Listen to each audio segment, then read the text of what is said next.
കണ്ണ് നട്ട് കാത്തിരുന്നിട്ടും എൻ്റെ കരിമ്പിൻ്റെ കരളിൻ്റെ കരിമ്പ് തോട്ടം കട്ടെടുത്തതാരാണ്?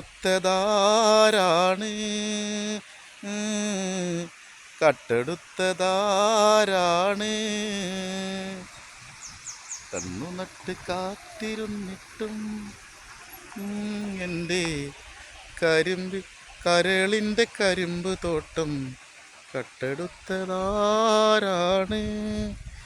എവിടെയാണെന്നൊന്നു പറയുമോ പൊന്നുമക്കളെ? ഇതെവിടെയാണെന്നൊന്നു പറയുമോ? ഹംസക്കുട്ടിയാണ് മക്കളെ, ഇത് ഹംസക്കുട്ടിയാണ് മക്കളെ. കണ്ണ് നട്ട് കാത്തിരുന്നിട്ടും എൻ്റെ എവിടെയാണെന്ന് പറയാമോ? എന്തിനാ മനുഷ്യന്മാരെ ഊട്ടിക്കൊക്കെ പോണേ? നമ്മൾ നാടിൻ്റെ ഭംഗി കണ്ടോളി നിങ്ങൾ. Okay okay okay okay okay okay.